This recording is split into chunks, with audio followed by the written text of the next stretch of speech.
Welcome. You are listening to the Be a Better Being podcast hosted by Michelle Zellner and Sasha Berscheid. Michelle and Sasha are here to give you information and inspiration to help you live your healthiest, happiest lives. Thank you for tuning in. We hope you enjoy the show.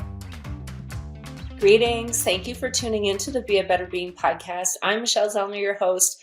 Today, we're going to have a talk about money. Money. April is National Fitness Literacy Awareness Month. And I mean, it's a topic that nobody really likes to talk about because it's very uncomfortable. And yet it is one of the biggest sources of stress, as well as I think one of the things people are really uneducated about, which is why I am having Mandy McGowan on the show today. Welcome, Mandy. Thanks, Michelle. I'm excited to be here.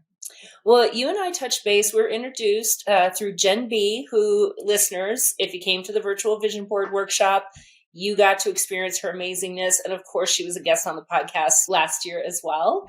And, you know, when she told me she had a friend who does like financial literacy, I'm like, perfection, because we've got to have a lot of these discussions. So before we dive into that, let's give the listeners a little backstory on you, where you came from, what you do, and how you came to be doing what it is that you're currently doing. Yeah, absolutely. So I'll try to keep this as concise as we can. We're still getting all the important details in there. So I actually fell into the finance and accounting world completely by accident. I thought I'd wanted to be a nurse. And so I was going to school. My mom was sick. She was fighting her third round of cancer during my childhood.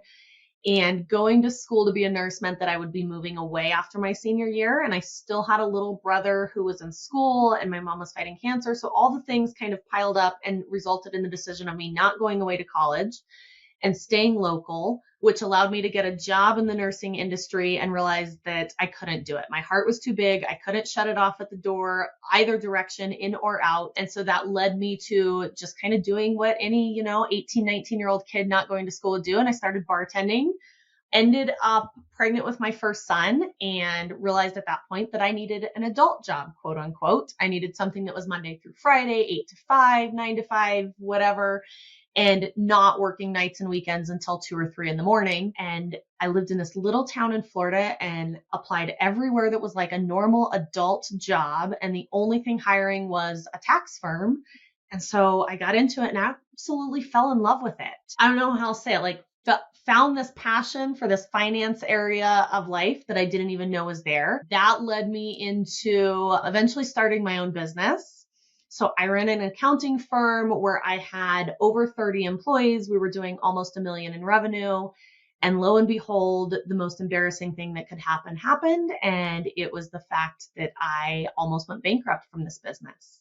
I hadn't paid myself in 10 months. I was literally delivering pizzas on the side, going to work to deliver pizzas every night, hoping and praying that nobody I knew ordered a pizza that I had to deliver, because how embarrassing would that be, trying to explain that one away. But yeah, so just ended up in this situation where I walked into the grocery store one day to try and buy like $16, $18 worth of groceries to feed my kids, knowing good and well that if the check I had written to keep the electric company at bay so they didn't shut off our electric, knowing if that check had cleared, I didn't have $16 in my bank account to feed my kids that week. That was kind of my rock bottom moment, where I then went into my office the next day and was like, okay, I've got to fix something. Like, something's wrong here. And I was so ready, Michelle, to point the fingers at everybody else. Like, it's my team's fault. It's the client's fault. Like, it was everybody else's fault.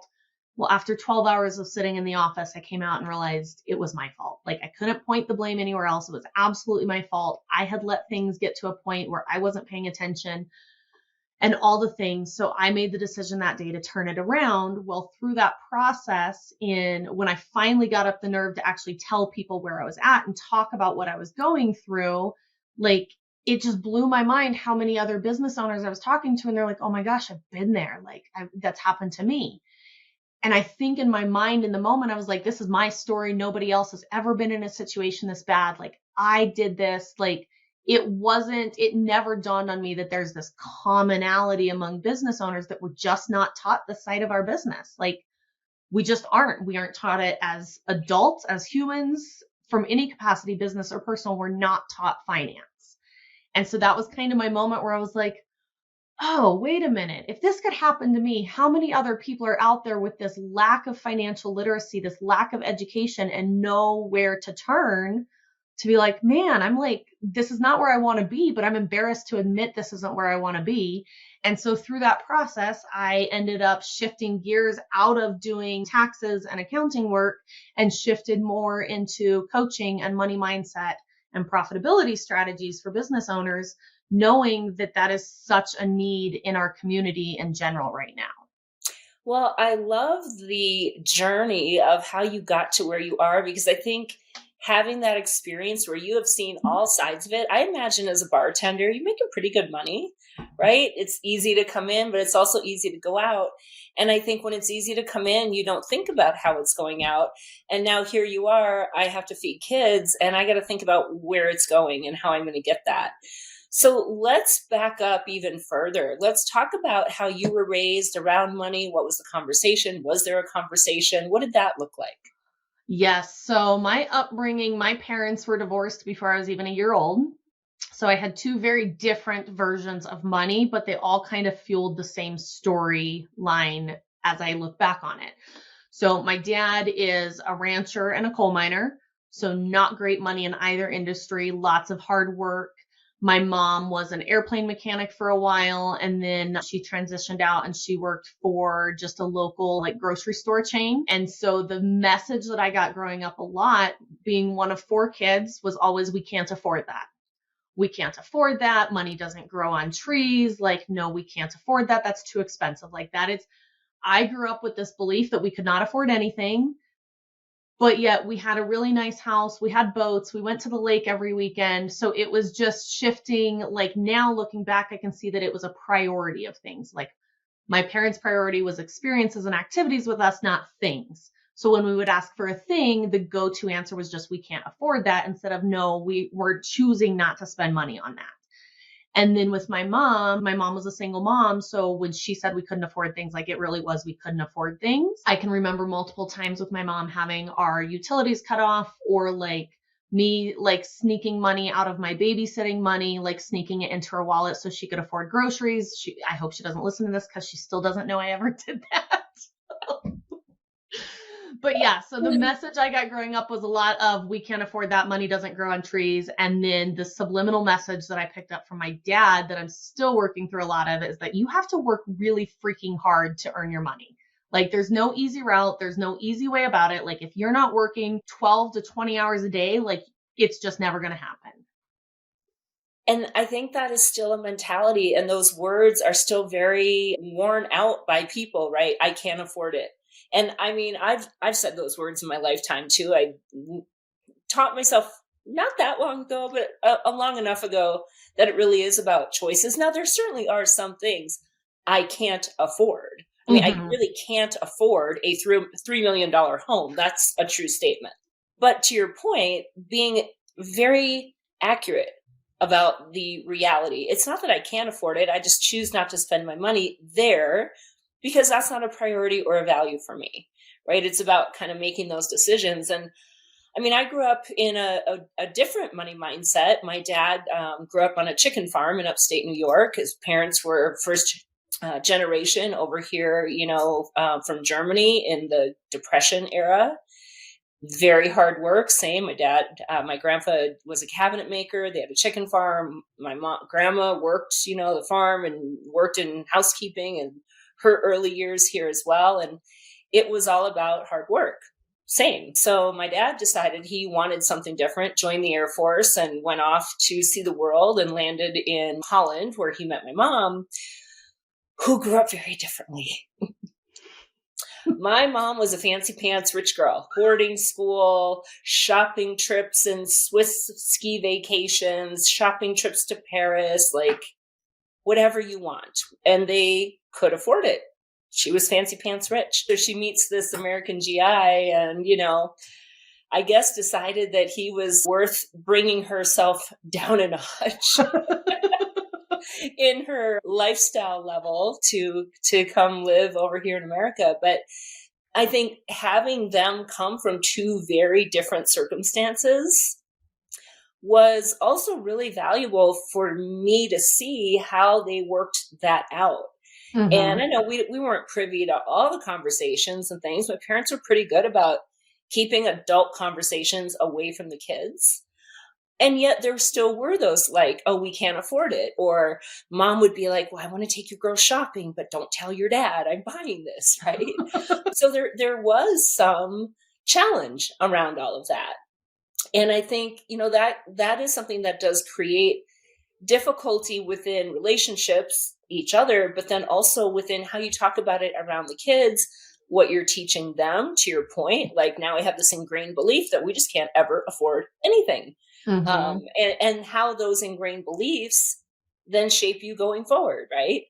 So at what point did you really start to shift that money mindset and make the change in your own head about what afford means and where you get money, how you earn it, where does it go? At what point did that really start to root differently for you?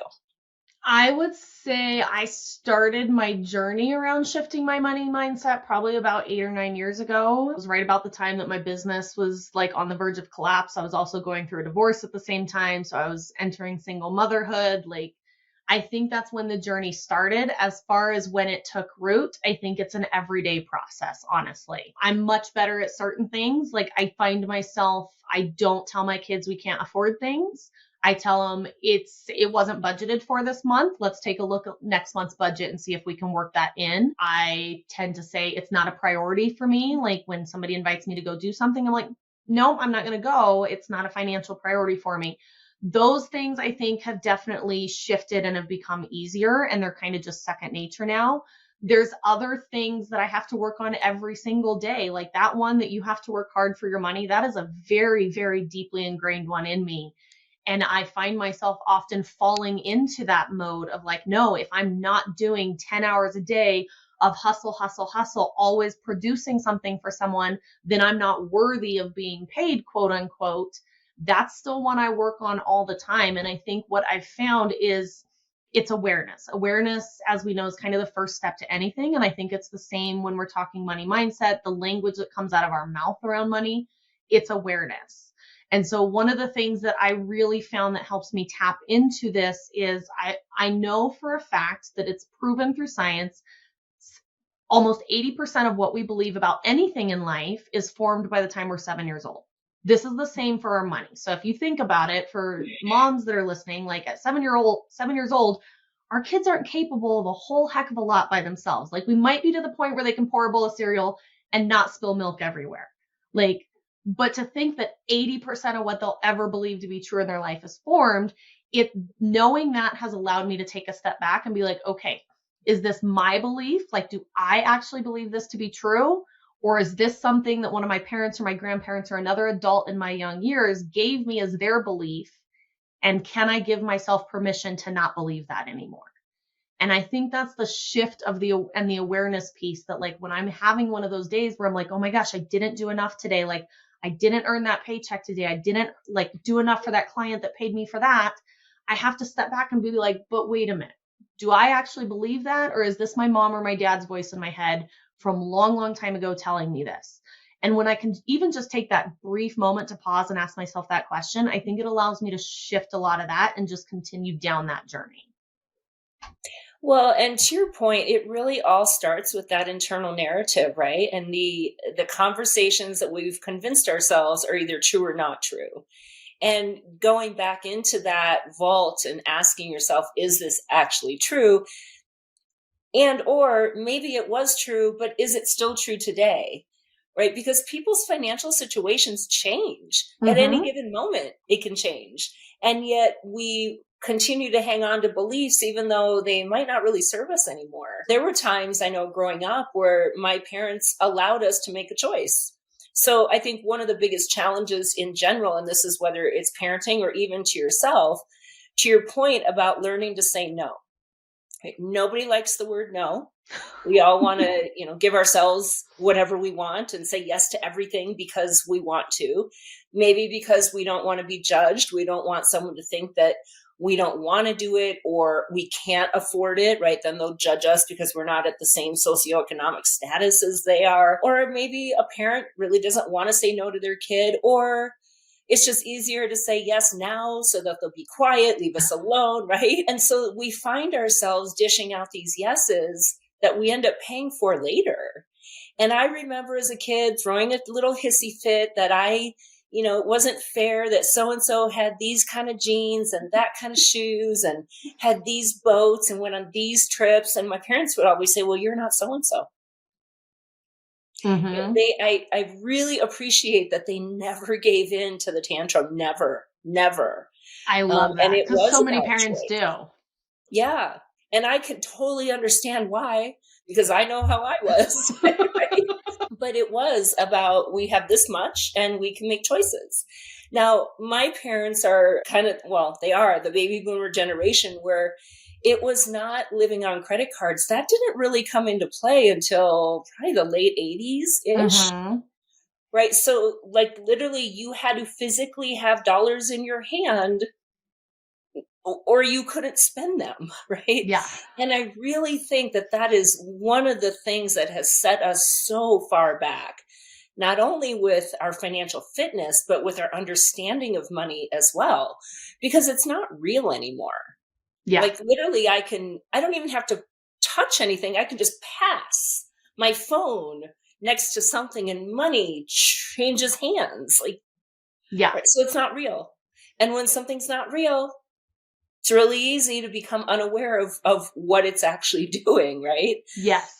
So let's talk about how we work through that, because those realities are not changing.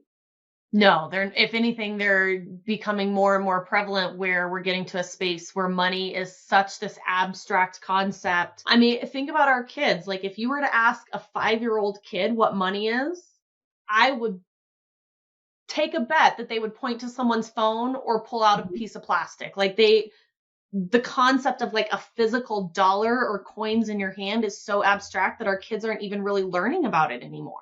Absolutely. And actually, I remember this many years ago now, but the old money doesn't grow on trees. Trust me, I got that said to me too. And I remember somebody telling me, no, you're right. My kids think it comes out of a machine, right? The ATM. They're like, no, it doesn't grow on trees. It comes out of a machine. Oh, I mean, yes. Right? But the fact of it is like, we've seen this in the last couple of years with some of the banking industry, where we've seen banks collapse because people have gone to pull money out and the banks can't cover it, because there is, I think, for every $100 that exists in somebody's like net worth, I think there's 7 physical dollars in our country to cover it.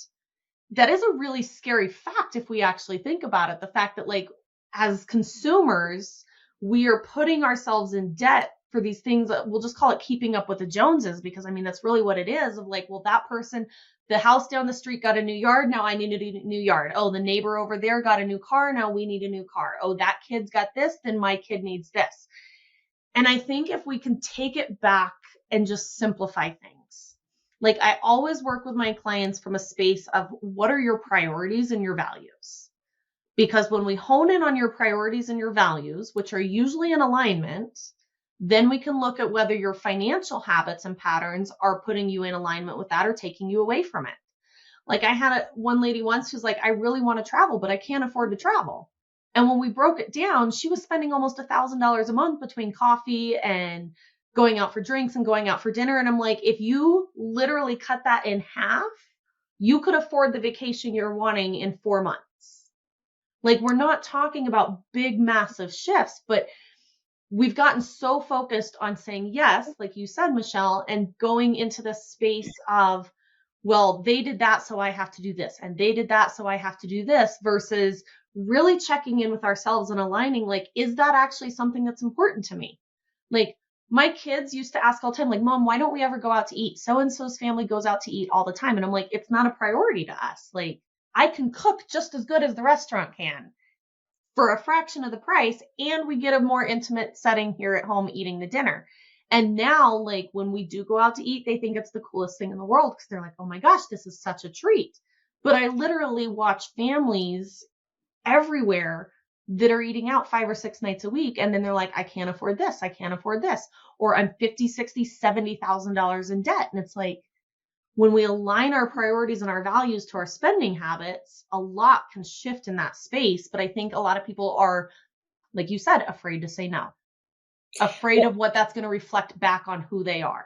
Yes. You and I speak the exact same language because every choice you make is either going to align with what you say is important or is not. And sometimes we just don't even have that clarity.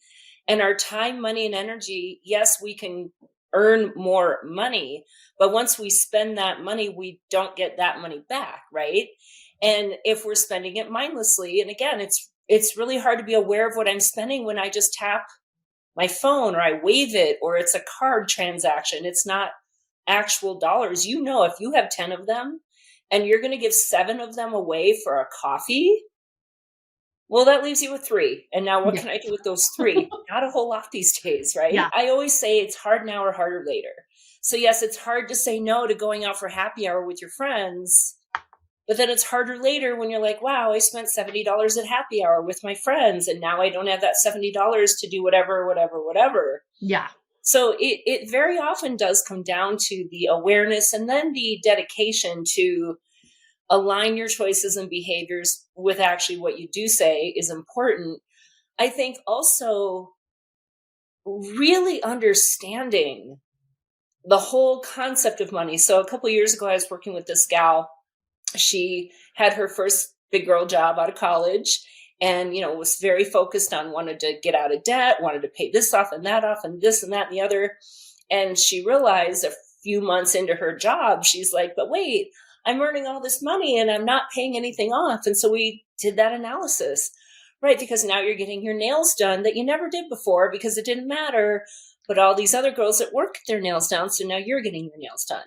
And now you're going out for that coffee and you're going out for that lunch and you're going out for that happy hour with your coworkers and with clients that you never did before. And all of that adds up, right? Mm-hmm. And yes, you have this paycheck, but did you know a thing called taxes that come out of it? Have you been aware of that? Most people aren't because their parents don't teach them these things. Mm-hmm. I just saw a funny meme on Facebook and it said, me, how do I do my taxes? And then it said, public school, shut up and learn how to square dance.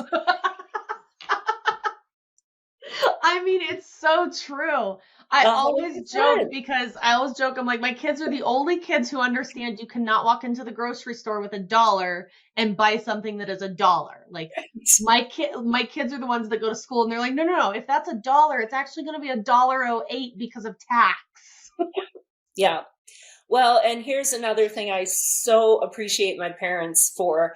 My dad, even to this day, does his own taxes, pencil and paper version. And they've had some pretty complex tax situations over the course of their 80 years of life. But I just remember him growing up, sitting at the kitchen table, usually right around the end of January, February, getting everything organized and the W-2s, and my mom had a plant business. So they had to do these and the expenses and the this and the that. And I became very curious about what all this was. And I was fascinated by it. So then, of course, here I go now, and I'm going to be running my own business. And same, I want to know where all my pennies are going and where they're coming from. So I've always done my own taxes. And I think that is such a valuable skill, if only to actually understand where things go on your line items so that you understand when you are spending or earning or whatever it is, what that money actually is, how much it actually is, what you have to budget, allocate, right? And again, whether it's a small business, a big business, a sole proprietor, a person with 6 stores and inventory, you're a babysitter, right? Maybe you're 16 and you're babysitting, and you got to think about that because it all matters. And the more awareness you have of it, the more confident you're going to be and the more comfortable, the more financially fit you actually are. Financial fitness has nothing to do with the dollar amount. Absolutely. It has to do with your level of understanding and awareness, and then you recognize what to do to set yourself up for the best outcome possible. So let's dive into the big picture of financial fitness, what are some things that maybe parents can start doing to help their kids understand? Obviously, they probably have to understand first, so maybe we're learning together, but can you give a few tips on that? Oh, I could probably get on a soapbox on this one, Michelle. Let me start with what I think parents should not do, because I think it's so prevalent and I think it's hurting our kids more than it's helping them whatsoever. I think our kids should not get an allowance for nothing. In my house, my kids have never gotten an allowance. They have chores that they do every single week, and they have had age appropriate chores from the time they were 2 years old and were able to do things age appropriate. And they've never gotten an allowance. They do get paid for doing above and beyond. And we've had this disagreement in our house multiple times where they're like, well, so-and-so gets an allowance. And I'm like, great. In our house, Dad and I pay the bills. This is what we contribute. This is your contribution to our household. This is a family effort, and you can't contribute financially, so you contribute by helping out with these things so we have a little extra time to make the finances work. And so I think when kids are given an allowance for doing nothing, I think it does a couple things. One, we're teaching them that there is no value in an earned dollar. And that's, I think, becoming so prevalent when we're seeing this entitlement aspect where kids want to go to work and they want to make $30, $40 an hour, but they want to do something that's the equivalent of like a $15 an hour job. So that's one thing that I think we can start by teaching our kids what it means to actually earn money. Now, being careful there, because we don't want to teach them that earning money is hard, but we want to teach them that earning money does require effort on their part. So that's one thing there. And then I think the other piece is teaching kids how to use this money they're earning. I think I see a lot where kids earn money and they just get to go to the store and spend it on whatever they want, or they just get to keep cash in their room. My kids, I've had a rule forever and they don't always agree with it, but it's what it is. 50% of anything they get has to go into a savings account. That doesn't matter if it's birthday money, Christmas money, money they've earned working or whatever, 50% of it automatically goes into a savings account for them. This has then allowed them to learn about interest. Like my kids, literally their interest statements came from the bank last month, and literally my 12-year-old, I had to think how old he was now. My 12-year-old was like, so I have this much in my account, but the bank gave me this much. And he was like trying to do the math, figuring out how much money he had earned in an interest rate. So just little things like this that we can teach our kids. I think even like my youngest was homeschooled for a couple of years, so he definitely got a little bit more of this than my oldest did. But my youngest can go to the grocery store and he can look now, and not from a place of scarcity, but from a place of like budgeting and being savvy. He can look and be like, well, Mom, this name brand is this cost, but this store brand saves us this much. Why don't we get this? Because it's the same. Like, not a lot of kids get that aspect of it. And so I think just doing some of the day-to-day things that we're doing in our lives and teaching our kids that, like having your kids sit down when you're paying bills and have them understand, like, yes, we make this much money, but the mortgage is this much and the electricity is this much and these types of things, and showing them, because I think that's the biggest fault as a society that we have putting our kids out into this world as young adults right now is they don't understand. I mean, there's no checkbooks anymore, so they definitely don't know how to balance a checkbook. But then understanding, just because I have $1,000 in my bank account doesn't mean I have $1,000 I can go spend today. I love all those principles. Those are all the things my parents raised us with. You save first. And then if you're going to spend, let's have a conversation. Like, why is that important for you to spend your money on? Tell me about it. You know, and we kind of had to make the case, not that like we couldn't spend our money the way we wanted, but there was a conversation about it. Right. And even when it came to maybe things we were going to do as a family, right, we can do this or we can do this. Let's talk about, you know, what's your ideas? What would you like to do? And I think part of the problem is we're so secretive about money. Right. And we don't want to talk about how much mom and dad make, and not that we should all be but internally we should know that. Right. Again, so that you can arm your kids with that knowledge and the understanding and the appreciation that, yes, some people have more, some people have less, some people pretend like they have more than they actually do, because you see all those nice things, they don't own any of them. They are this much in debt over all of them. And you know how scary and yucky a feeling that is, right? So sometimes just because what we see on the outside, we create a story about what everybody else's life is, except we're seeing some version of it. It might not even be the true realistic version of it. Yeah. And I think when we can be open about those conversations with kids, it will help set them up later. And I agree, the earning your money, I think when you don't have skin in the game, you don't value it. You don't appreciate it. And I get it. I know I've worked with a lot of people. I have friends, I have, family members who just want to give their kids everything because they want to make their life as easy as possible. And yet what you're doing is maybe making it harder for them later because they now don't have the tools and the skills to go out and actually do real life. Yeah. Right. So yes, we can help. And like in my family, my parents, when we went to college, they helped with college, but we had to have skin in the game. Mm-hmm. We had to pay a certain portion and, a certain amount to our housing every month. And we had jobs. We didn't not work. We earned and we contributed. I think that point of being a contributing member is super valuable as well.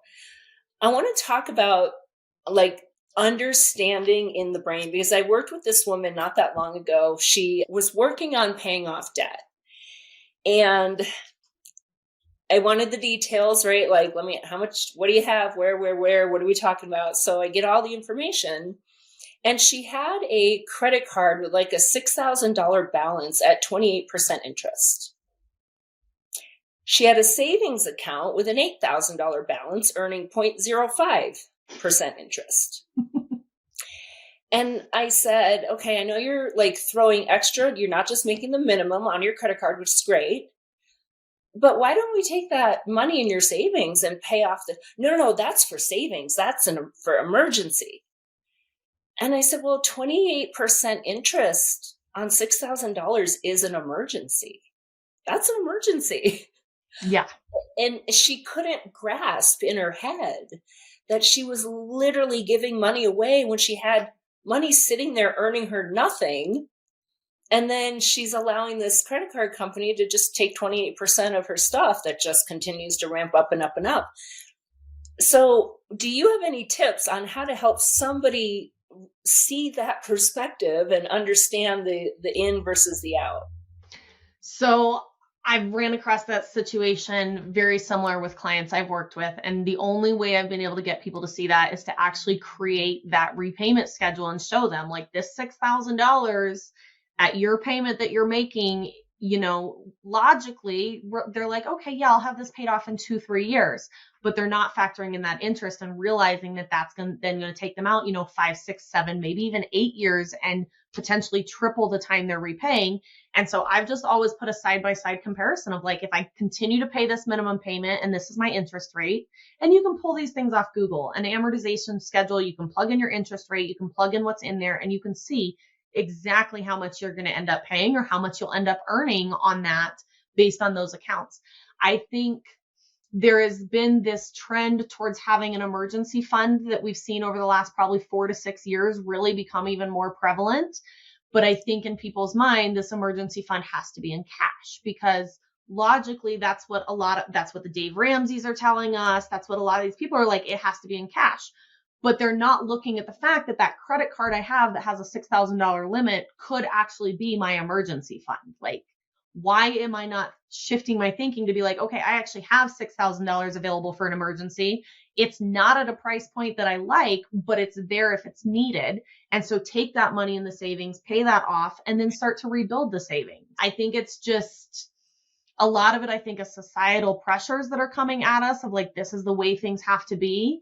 And we get stuck in this box when really like financial literacy is not a nice little box. It's like, I don't know, think of the most abstract shape there is and then add a couple extra angles to it. And that's financial literacy because it looks different for everybody. And there's definitely basics.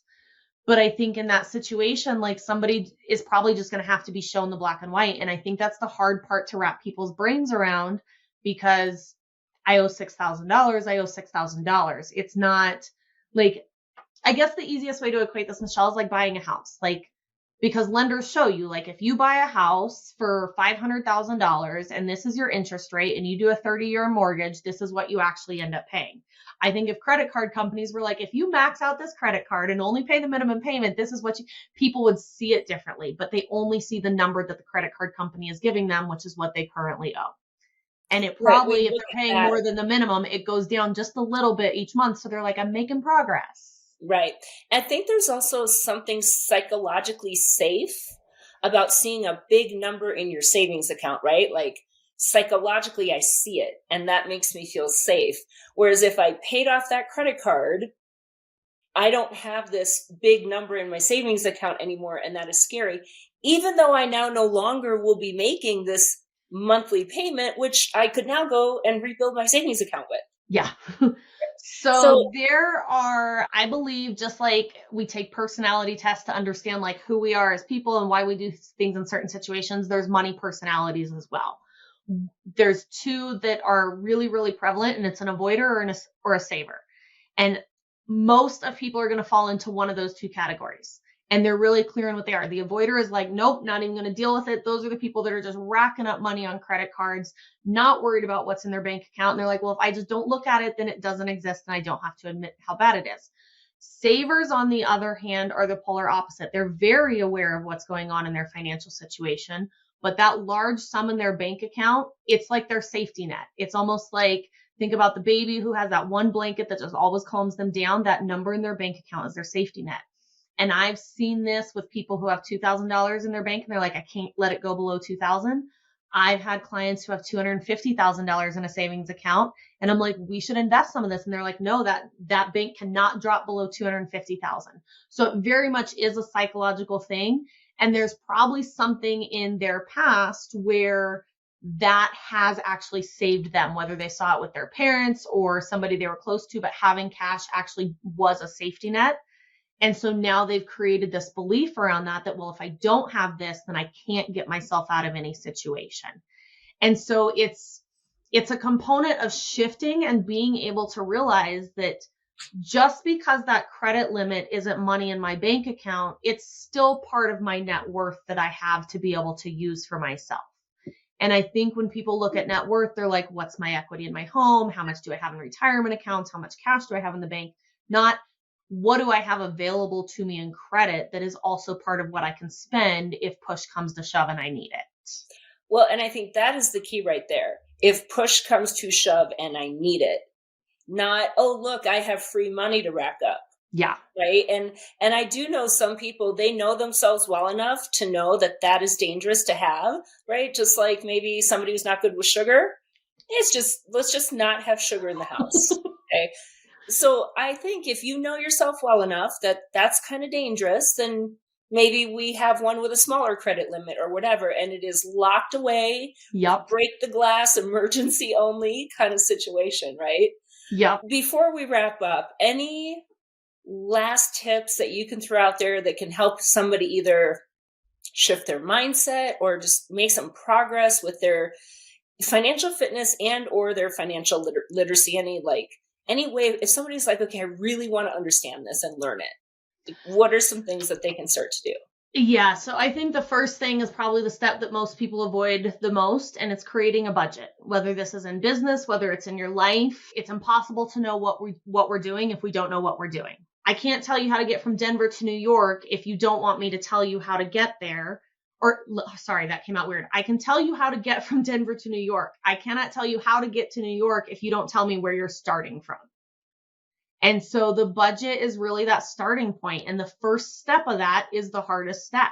And it's truly going back and looking at 3 to 6 months of what you've done and getting really, really clear on where you're spending your money. And that's the piece that people don't like to do because they're like, oh, I don't want to know how much I spent at this place. I don't want to know how much I spend eating out. Like, I just want to fix it going forward. But what happens is if we don't create that awareness, we don't know what needs to be adjusted, what needs to be shifted to be able to create the outcome we want.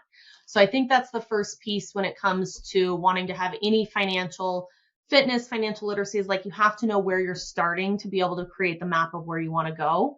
And then I think the second piece that I would like to share is just give yourself grace. Like, Nobody in this world went from, I want to create a better financial outcome for myself or my business, snap of the fingers, and they have it the next day. It is a journey. And as any journey, there are highs and lows, there's ups, downs, there's forward and backwards. And just creating that space of grace where you can be like, crap, today I didn't do exactly as I wanted to do, but was I 1% better than yesterday? Was I 2% better than 2 days ago?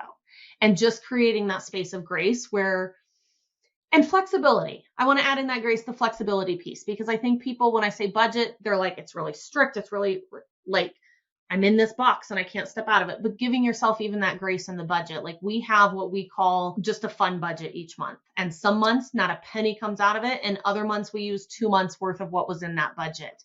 But just giving yourself that flexibility and that grace in there. It's never an all or nothing when it comes to finance. Finance is probably one of the industries that changes super fast. And as soon as you feel like you've nailed one part of it, something's going to shift and there's a new rule or there's a new way or there's a new thing. I mean, just look at crypto.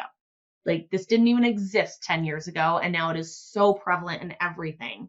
And so I think, just create yourself a budget and then give yourself grace that it's not going to be perfect. All things that listeners, I say those exact same things. No matter what it is you're trying to figure out, it's the same steps, right? For some reason, we are very afraid of looking at dollars. So move on from the fear, embrace the fear. I know whenever I do my budget, I'm actually pleased. I'm like, okay, you're doing all right. Or it's like, oh yeah, okay, yeah, let's watch that. But it usually gives me more of a sense of peace or comfort, because otherwise what we do is we try to add it all up and deduct it all up in our head, and we're kind of ballparking this and we forgot that thing. We've just put the real numbers on paper and let's get it buttoned up, because the details do kind of matter in this case. So let's just face it and embrace it. And then we can figure out what to do going forward.